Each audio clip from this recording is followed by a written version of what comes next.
नमस्कार। बड़ी खबर बड़ी बहस देख रहे हैं आप। मैं हूं आपके साथ सृष्टि से। इस साल के बजट में वित्त मंत्री ने 12 लाख रुपए तक की आय को टैक्स फ्री करने का ऐलान किया है।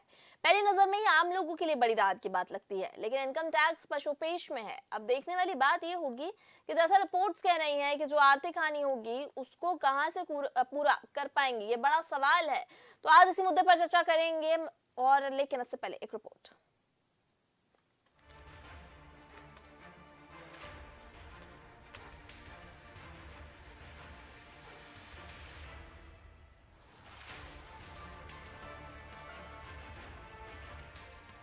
देश के विकास के लिए सबसे अहम चीज क्या होती है? टैक्स। जी हाँ, हम सब जो आयकर भरते हैं वही देश की अर्थव्यवस्था की रीढ़ होती है। लेकिन अब 2025-26 के बजट में सरकार ने 12 लाख रुपए तक की आय को टैक्स फ्री कर दिया है। इसका असर सीधा मध्य प्रदेश और छत्तीसगढ़ जैसे राज्यों पर पड़ेगा, जहां पहले से ही करदाताओं की संख्या कम है। अब सवाल ये उठता है कि जब टैक्स देने वाले लोग कम हो जाएंगे तो सरकार अपने खर्चे कैसे पूरे करेगी?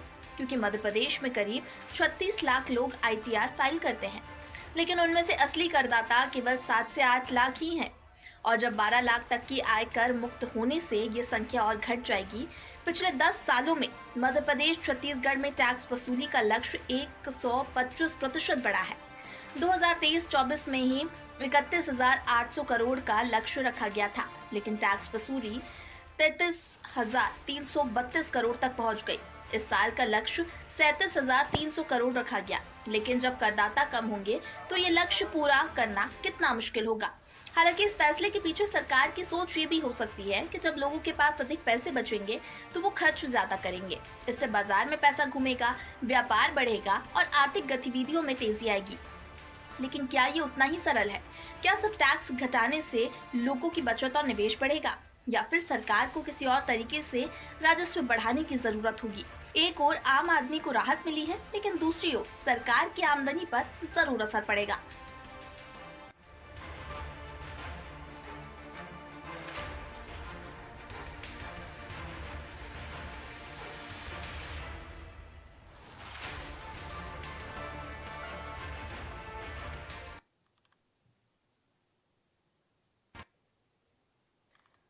तो बिल्कुल ये खास रिपोर्ट आपने हमारी देखी। यानी इस साल के बजट में वित्त मंत्री ने आम आदमियों को कहीं ना कहीं राहत देने का कार्य किया है कि 12 लाख रुपए तक की आय को टैक्स फ्री करने का ये बड़ा ऐलान वित्त मंत्री निर्मला सीतारमण ने 1 फरवरी को किया, जिसके बाद से ही ये कहा जा रहा है कि इनकम टैक्स डिपार्टमेंट के लिए कितनी बड़ी अब चुनौती होगा। कई तरह के सवाल भी खड़े हो रहे हैं, लेकिन आम आदमी कहीं ना कहीं काफी खुश नजर आ रहा है, क्योंकि उनकी जेब पर इसका सीधा असर होगा। हालांकि अब इसकी आगे की यानी जो सरकार की आमदनी में जो दिक्कतें आएंगी उसको कैसे सरकार पूरा करेगी, ये अब बड़े सवाल खड़े हो रहे हैं। क्योंकि इस पर अब क्या सरकार चाहती है कि ज्यादा से ज्यादा निवेश हो, यानी ज्यादा से ज्यादा अगर पैसा बचे लोगों के पास तो वो उसको इन्वेस्ट करें, खरीदारी में उपयोग करें, जिससे कि बाजार में ये पैसा जो है फ्लोट हो और फिर इसका जो टैक्स है वो सरकार के पास पहुंचे, या फिर कुछ और यहाँ पर कोशिशें रहेंगी सरकार की, देखने वाली बात होगी। फिलहाल अगर इस बजट की बात करें तो आम आदमी इससे काफी खुश नजर आ रहे थे।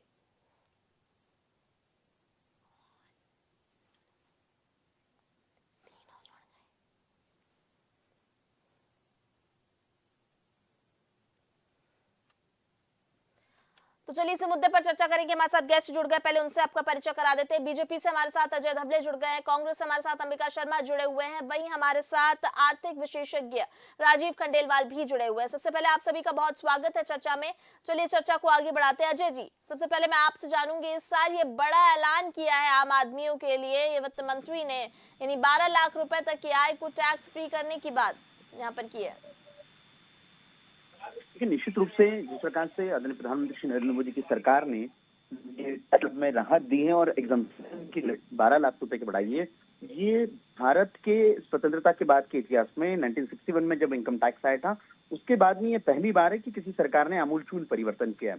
उद्देश्य बड़ा साफ था कि देश का जो मध्यम वर्ग है, जो देश की जीडीपी में कंट्रीब्यूट करता है, उस मध्यम वर्ग की प्रामाणिकता को, उस मध्यम वर्ग के जो उन लोगों का कंट्रीब्यूशन है उसको कहीं ना कहीं रिवार्ड देने का सरकार का निर्णय था। और आदरणीय प्रधानमंत्री श्री नरेंद्र मोदी जी ने जिस प्रकार से कहा था कि इस बजट के माध्यम से हम कंजम्पशन को बढ़ाएंगे, इस बजट के माध्यम से हम इन्वेस्टमेंट को बढ़ाएंगे, इस बजट के माध्यम से ग्रोथ को बढ़ाएंगे, तो विकसित भारत के लिए ये तीनों जो बड़े पैरामीटर्स है उनको, जो सरकार की इनकम टैक्स पेयर्स को स्लैब रेट में एग्जम्पशन दिया गया और स्लैब रेट्स को बदला गया, तो कहीं ना कहीं 1 लाख करोड़ रुपए का रेवेन्यू सरकार का एक तरफ लॉस हो रहा है, लेकिन वही जो हम कहते हैं कि मल्टीप्लाइंग इफेक्ट होगा, जिन लोगों के पैसे बचेंगे, जिन टैक्सेस के पैसे बचेंगे, वो टैक्सेस का पैसा मल्टीप्लाइंग इफेक्ट का काम करेगा इकोनॉमी को बूस्ट करने के लिए। तो निश्चित तौर पे हमारे आदरणीय प्रधानमंत्री श्री नरेंद्र मोदी जी और समूची सरकार को इस ऐतिहासिक निर्णय के लिए धन्यवाद ज्ञापित करना चाहिए।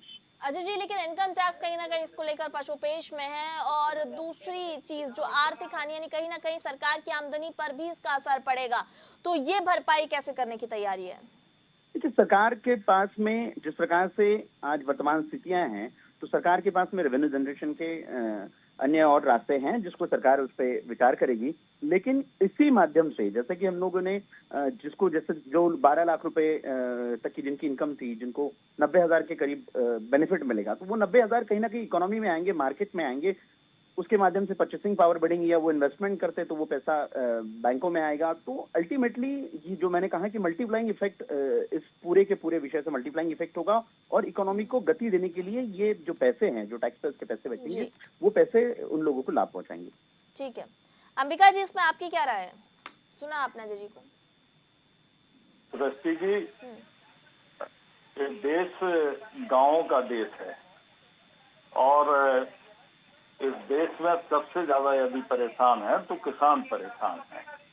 भारत का किसान बड़ी आशा भरी निगाहों से देख रहा था कि अब बजट आने वाला है और हमारे ऊपर जो कर्जा हमारे सर पर लगा हुआ है, हमारी आर्थिक स्थिति दिन प्रतिदिन कमजोर होती जा रही है सरकार की नीतियों की वजह से। और तो ये सरकार अब की बार किसान वर्ग के प्रति एक सदा सहता का परिचय देगी, संवेदनशीलता का परिचय देगी, लेकिन ऐसा कुछ भी नहीं हुआ। हमारी यूपीए सरकार जैसे ही आई थी, सबसे पहले हमने अपने पूरे देश के किसानों का कर्जा माफ किया था, और इन्होंने व्यापारियों का कर्जा माफ किया था 16 लाख करोड़ रुपए, जो उनके अपने मित्र व्यवसायी मित्र उनका किया था। ये बजट बहुत विसंगतिपूर्ण है, आपको पता होगा। ये थोड़ा सा ऑफ ट्रैक चलेगा अंबिका जी। मेरा सवाल, जो इनकम टैक्स यानी 12 लाख रुपए तक की आय को जो टैक्स फ्री करने का ऐलान किया गया है, उस पर सवाल है मेरा कि उसको आप किस नजर से देखते हैं, उससे खुश हैं? नहीं, 12 लाख रुपए तक का इनने जो हमारे कर्मचारी भाई हैं उनको इन्होंने राहत प्रदान कर दी, निश्चित रूप से राहत प्रदान की है। लेकिन कर्मचारी कितने रहते हैं इस देश में, कितने हैं? 140 करोड़ लोग इस देश में रहते हैं, 145 करोड़, उसमें से मुश्किल में 7-8 करोड़ कर्मचारी होंगे। बाकी सारे देश की तो इन्होंने उपेक्षा की है, सारे वर्गों की उपेक्षा की, और विसंगतिपूर्ण इतना है ये बजट। इन्होंने बिहार को, चूंकि बिहार में चुनाव होने वाले हैं, तो पैकेज दे दिया। ये पब्लिक है, सब जानती है, ऐसा नहीं है कि इस पब्लिक को आप बेवकूफ समझते हो। आप केंद्र का जो धर्म होता है होना चाहिए, उस धर्म को इन्होंने निभाया नहीं। केंद्र की दृष्टि में प्रत्येक राज्य समान होता है। आपने एक पैकेज केवल अपने राजनीतिक हितों की वजह से बिहार को दे दिया, ये कौन सा तरीका हुआ? आपने अन्य राज्यों की उपेक्षा कर दी, जो कांग्रेस शासित राज्य हैं उन तरफ आपका ध्यान नहीं गया। आप इतना विसंगतिपूर्ण बजट दे रहे हैं। और दूसरा, आपने जो मध्यम वर्ग जो कर्मचारियों को जो आपने 12 लाख रुपए तक का जो उसमें रिबेट दी है, 12 लाख तक कोई टैक्स नहीं लगेगा, उसके लिए आप उसकी भरपाई कैसे करेंगे? ये आपने बताया नहीं लोगों को। वो वही तो बता रहे थे अजय जी, आप सुने नहीं क्या? अजय जी का कहना है कि जब लोगों के पास पैसे ज्यादा होंगे तो वो ज्यादा से ज्यादा खर्चा करेंगे, यानी उसके मल्टीप्लाइंग इफेक्ट्स होंगे। जो इन्वेस्टमेंट की बात की जा रही है, यानी लोग जब उसको खर्च करेंगे तो वो ऑटोमेटिकली पैसा जो है उससे रोजगार बढ़ेंगे, और कई तरह के प्लेटफॉर्म से उसका मल्टीप्लाइंग इफेक्ट वो बता रहे हैं। तो वो बोल रहे हैं कि जब ज्यादा पैसा होगा तो खर्चा करेंगे लोग, इसलिए टैक्स में राहत दी। बिल्कुल आवश्यक नहीं है। ये लोग के लोग हैं, कल्पनाएं करते हैं, भ्रम हो गया कि जो हम सोचते हैं वैसा ही इस देश के नागरिक करेंगे। अब क्या जरूरी है कि वो पैसा इन्वेस्ट करें? ठीक है, उतना ही करेंगे, लेकिन मतलब ये राहत देने से आप खुश नहीं है, सीधी बात ये है। हम देखिए, हम विसंगतिपूर्ण बजट है, इन्होंने किसान वर्ग की उपेक्षा की है, इसमें जो और समाज के तमाम वर्गों की उपेक्षा की है। इनको सबसे पहले रसोई गैस के दाम कम करना चाहिए थे किसानों का, जिन्होंने इन्होंने दुगनी लाभ का जो एक वादा किया था कि अब की बार किसानों को दुगना फायदा हम करवाएंगे। ये बहुत दिनों से इनका एक जुमला चल रहा है, उस जुमले को ही साकार कर देते। कम से कम किसान वर्ग की उपेक्षा तो नहीं करते इस बजट में। ठीक है। किसान कितने वर्षों से वोट ले लेते हैं किसानों का, और उसको इसका एक छोटी सी लाइन में हाँ या ना में जवाब दे दीजिए, क्या ये जो राहत दी गई है आम जनता को, इससे आप खुश हैं या नहीं? देखिए, बजट विसंगतिपूर्ण है। बजट की बात नहीं करी मैं, पूरे बजट की। ठीक है, पूरा बजट विसंगतिपूर्ण है, मैंने मान लिया, मैंने आपकी बात मान ली, मैंने नोट कर लिया। लेकिन जो आम आदमी को, आम जनता को जो राहत दी गई है, 12 लाख रुपए तक की आय को जो टैक्स फ्री करने की बात की गई है, क्या आप उससे खुश हैं या नहीं? क्योंकि इसमें 60 से 62,000 लोग हैं मध्य प्रदेश के जिनको फायदा मिल रहा है। केवल उन कर्मचारियों को इससे लाभ हुआ जिनकी आमदनी 12 लाख रुपए तक है। इसके अलावा समाज के किसी भी वर्ग को लाभ नहीं हुआ है। अब सीधे अब वही बात, अब घुमाओ फिराओ आंसर दे रहे हैं। मैं आपसे हाँ या ना में जवाब मांग रही हूँ। मैं तो कह रहा हूँ आपसे कि केवल कर्मचारी वर्ग जिनको 15 लाख, जिनकी 12 लाख खुश है ना, मतलब उनके लिए तो आप खुश हैं। चलिए ठीक है, हमारे साथ आर्थिक विशेषज्ञ राजीव खंडेलवाल जी भी जुड़े हुए हैं, उनसे ही समझ लेते। राजीव जी, मैं आपसे समझना चाहूंगी कि दोनों तरफ की बातों को हमने सुना, अजय जी को भी हमने सुना। उन्होंने उनका एक तरफ कहना है कि मल्टीप्लाइंग इफेक्ट्स होंगे, यानी लोगों के पास जब पैसा बचेगा तो वो उसको खर्च ज्यादा करेंगे, इन्वेस्ट ज्यादा करेंगे, जिससे जो है रेवेन्यू जनरेट होगा। वहीं अंबिका जी का कहना है कि वो पूरे बजट की बात कर रहे हैं, कह कि विसंगतिपूर्ण है और इससे भी कुछ खास खुश नजर नहीं आ रहे हैं। आपकी क्या राय है? देखिए, आज के इसमें परसेप्शन की बहुत वैल्यू होती है जी। आप देखते हैं राजनीति में, चुनाव में, इसी प्रकार बजट का परसेप्शन क्या है जी। परसेप्शन ये है कि मिडिल क्लास को फायदा मिला पहली बार। तो जहाँ मिडिल, तो अपन जब आम जनता की रिलीफ की बात करते हैं तो आम जनता 140 करोड़ की जनसंख्या में मिडिल क्लास कितना है, चलिए ये बात। फिर उस मिडिल क्लास में जितने जो छूट मिली है वो आयकर दाताओं को मिली है। लगभग 10 करोड़ लोग आयकर दाता हैं इस देश में, और उसमें से 5 करोड़ लोग जो हैं वो नील रिटर्न भरते हैं। तो एक्चुअल रिलीफ कुल कितने लोगों को मिली है, ये बजट क्या सिर्फ उन 5 करोड़ लोगों के लिए है? सबसे बड़ा क्वेश्चन ये है। तो इस बात को ध्यान रखने की आवश्यकता है। तो परसेप्शन बनाना अलग बात है, लेकिन बजट के जो गरीब वर्ग है, जैसे कि मनरेगा की बात है, वो गरीब वर्ग को उसको रोजगार मिलता है, उसके लिए बजट में कोई प्रावधान बढ़ाया नहीं है बजट की तुलना में। ना उनकी मजदूरी की दर बढ़ाई गई, पिछले 4 साल से दर वो बढ़ी नहीं है। तो इसलिए ये असमानता है कहीं ना कहीं। तो बचत की बात आप कह रही है, निश्चित रूप से बचत तो होगी जी, लेकिन वो क्या इन्वेस्टमेंट, जो इनकी सेविंग जो हो रही है वो क्या मार्केट में जाएगी, या वो पब्लिक जो जिसकी बचत हो रही है वो उसको रिस्क लगेगा कि आगे को हमको अपने सेव करिए। जैसे कोरोना की स्थिति आई थी तो लोगों ने सेव किया पैसे को, तो वो पैसा सेव रखेगी अपने पास में, क्या वो या स्पेंड करेगी? ये एक बड़ा दोनों चीज हो सकती है, ये देखने की बात होगी। इसलिए इसको अभी हम एक तरफ से रूल आउट नहीं कर सकते दोनों स्थितियों को, ये थोड़ा हमको समझना होगा। और अभी जो आधा आ रहा है, एक इसमें सबसे बड़ी जो बात जो बड़ा कहा जा रहा है कि 12 लाख तक छूट हो गई, मेरा ये कहना है कि 12 से जब 13 लाख जा रहे हैं तो 13 लाख में 1 लाख इनकम का 75,000 रुपये टैक्स आ रहा है। 50,000 रुपए यदि 12 से 12.5 बढ़ती है, सैलरी वालों को छोड़ दें हम, तो लगभग 100% टैक्स हो रहा है। तो सरकार ने इस 100% पे छूट के लिए उसने कोई स्पेशल रिबेट नहीं दिया है। ये कहीं ना कहीं ये गलत है ये, और इसको सरकार पे ध्यान देना चाहिए। जो 12 लाख तक हम 0% टैक्स दें और 12 लाख 1 रुपया हो जाए तो पूरा 1 रुपया हमारा टैक्स में चला जाए, ये ठीक, क्योंकि स्लैब हमारा मैक्सिमम 30% टैक्स है, तो हमको 30% उतनी लिमिट, उसके स्पेशल रिबेट देना चाहिए। 87 और 87 की छूट दी गई है, इसलिए स्पेशल प्रावधान करना चाहिए 12 लाख से 13 लाख के बीच में, जहाँ टैक्स स्लैब 30% आपका स्लैब मैक्सिमम है, उससे ज्यादा किसी स्थिति में नहीं होना चाहिए। ये मेरी सरकार से मांग है। ठीक है अजय जी, सुना आपने राजीव जी को, तमाम पैरामीटर्स पर उन्होंने बात की, इस पर आपकी क्या राय है? मुझे लगता है हर व्यक्ति का अपना अपना एनालिसिस करने का तरीका होता है, लेकिन सरकार ने बहुत गंभीर विचार के बाद में इस प्रकार से अमूलचूल परिवर्तन टैक्स स्लैब रेट्स में की। निश्चित रूप से सरकार का एक बड़ा वर्ग इस पे जो सुझाव आएंगे ये नई कर प्रणाली के बाद में, तो उस पर भी विचार करेगा। लेकिन आज महत्वपूर्ण प्रश्न ये है कि सरकार से जो अपेक्षा की जा रही थी, जनमानस की अपेक्षा थी कि 10 लाख रुपए तक का एग्जम्पशन होना चाहिए, सरकार ने उस एग्जम्पशन लिमिट को डबल करते हुए सीधा 7 लाख से 12 लाख कर दिया। तो मैंने वैसे ही शुरुआती अपने ओपनिंग स्टेटमेंट में कहा कि 1961 में इनकम टैक्स आने के बाद में ये पहली बार है कि किसी सरकार ने प्रो पीपल सोचकर इतने बड़े स्तर पर टैक्स एग्जम्पशन दिया है। उसके प्रोज और कॉन्स पे चर्चा होगी, लेकिन वास्तविक रूप से आज जो जनहितैषी सरकार किस प्रकार से काम करती है, लोगों की इच्छा आकांक्षाओं की पूर्ति कैसे करती है, ये बहुत दूरदृष्टि निर्णय है।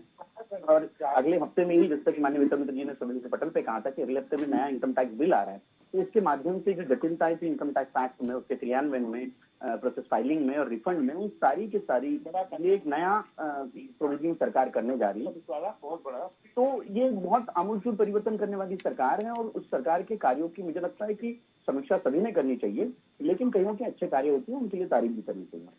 जी, तारीफ तो ठीक है, लेकिन राजीव जी ने जो बड़ा सवाल किया, उन्होंने कहा ठीक है आप इसकी मल्टीप्लाइंग इफेक्ट की बात कर रहे हैं कि इन्वेस्ट होगा, लोग ज्यादा से ज्यादा खर्च करेंगे, ये करेंगे, लेकिन क्या वो उसको सेव करके अपने पास रख लेंगे या सच में इन्वेस्ट करेंगे, ये भी तो बड़ा सवाल है ना अजय जी।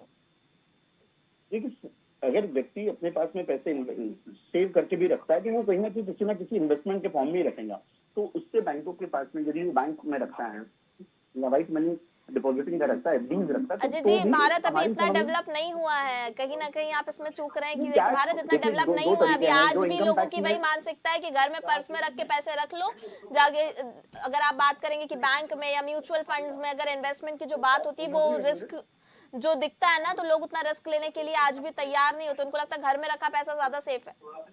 देखिए, हम जिस पैसे की चर्चा कर रहे हैं वो व्हाइट मनी है, जो पैसा बचेगा वो व्हाइट मनी बचेगा। तो मुझे नहीं लगता कि कोई व्हाइट मनी को कैश में कन्वर्ट कर। और जो 12 लाख के ऊपर जो राजीव जी ने सवाल उठाया कि 12 लाख के ऊपर जो टैक्स है, यानी समीक्षा, सभी निर्णयों की समीक्षा होगी। समीक्षा के पश्चात निश्चित तौर पे जो सुझाव आएंगे, उन सुझावों का भी क्रियान्वयन सरकार करेगी। लेकिन आज जो मूल प्रश्न है कि जब इतनी बड़ी निर्णय सरकार ने लिया है, तो उस सरकार के निर्णय की प्रक्रिया होगी।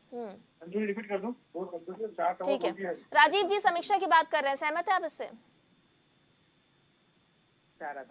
हेलो जी जी राजीव जी, आपकी आवाज आ रही है। देखिए, हमारे कारपोरेट टैक्स जो है और इनकम टैक्स के दो पार्ट है। कारपोरेट निगम के द्वारा प्राप्त होता है, कंपनीज का टैक्स जो कहलाता है, और दूसरा इंडिविजुअल टैक्स। पिछले 4 साल से जब से कि कारपोरेट टैक्स में कमी की गई है, तब से कारपोरेट टैक्स की आय जो है, कारपोरेट सेक्टर की आय में बढ़ोतरी हुई है, लेकिन उसकी जो रिसिप्ट, टोटल रिसिप्ट है, वो इंडिविजुअल रिसिप्ट से कम है। जबकि इसके पहले पिछले यदि हम 70 साल का स्टडी करें तो हमेशा कारपोरेट टैक्स ज्यादा होता था, इंडिविजुअल टैक्स कम होता था। तो सरकार को जब 1 लाख करोड़ रुपए की नुकसान हो रहा है इंडिविजुअल टैक्स रिबेट में कम करने से, तो सरकार कारपोरेट टैक्स को क्यों नहीं बढ़ाकर अपने खाते को पूरा करना चाहती है? ये एक बड़ा प्रश्न है, जो हमारे समझ के बाहर है। क्योंकि निरंतर कारपोरेट सेक्टर का प्रॉफिट बढ़ा कर 20% प्रॉफिट इस साल बढ़ा है पिछली तुलना में, लेकिन टैक्स उनका जो है वो कम हुआ है। आप यदि आप देखेंगे, देश के सबसे 10 बड़े घराने हैं, उसमें से कम 7 या 8 घराने ऐसे जो नील टैक्स देते हैं, सबसे हाईएस्ट जो असेट्स हैं जिनके। जी, ये इस पर भी सरकार को सोचना चाहिए मेरी नजर में। ठीक है अजय जी, आपने समीक्षा की बात की, एक छोटा सा इसका भी और जवाब दे दीजिए जो राजीव जी ने खड़ा किया है कि कॉर्पोरेट टैक्स और इंडिविजुअल टैक्स की जो बात की है। जी, राजीव जी अर्थशास्त्री है, वो इकोनॉमिक्स का एक फिनोमेनन जानते होंगे कि हमेशा से क्वांटिटी और क्वांटम में फर्क होता है। जो कॉर्पोरेट टैक्स देते हैं उसका क्वांटम बहुत अधिक होता है, और क्वांटिटी में अगर हम बात करें तो इंडिविजुअल टैक्स पेयर्स उनकी संख्या अधिक है, लेकिन जो मनी एक्यूमुलेटेड होता है इंडिविजुअल टैक्स पेयर्स से वो कम होता है। बहुत ऐसे विषयों पे सरकार नियमित रूप से समीक्षा करती रहती है और इस पे नीति निर्णय लेती रहती है। तो इस विषय पे भी समीक्षा होगी, और उसके उपरांत जो भी निर्णय आएंगे, इसको प्रोज एंड कॉन्स जो भी है, तो सरकार इंडिविजुअल टैक्स पेयर्स के भी बेनिफिट में और कॉर्पोरेट के भी बेनिफिट में, क्योंकि कॉर्पोरेट हमारी इकोनॉमी को गति देने का काम करते हैं। मुझे नहीं लगता कि एक ऐसा उनके साथ में दुर्भावना हो की दृष्टि सरकार रखेगी, लेकिन सरकार कहीं ना कहीं एक समन्वय कैसे बने, जो देश में उद्योगपति भी रहे, देश का हमारा मध्यम वर्ग भी रहे, देश का गरीब वर्ग भी रहे, सभी इकोनॉमी की गति में कंट्रीब्यूट कर सके। जी राजीव जी, आप सहमत हैं कि आप असमानता की बात कर रहे हैं, अजय जी समन्वय की बात कर रहे हैं? कैसा समन्वय? जी राजीव जी। जी, जब राजीव जी, अजय जी ने कहा है कि समन्वय बिठाने की कोशिश में है सरकार, इसीलिए कॉर्पोरेट जो है वहां पर भी दबाव नहीं बढ़ाना चाह रही। नहीं, मैं यही तो कह रहा हूँ, समन्वय तो आपने जो समन्वय था पहले, जो नेचुरल चीज थी, पिछले 70 साल से कारपोरेट टैक्स ज्यादा था, इंडिविजुअल कम था।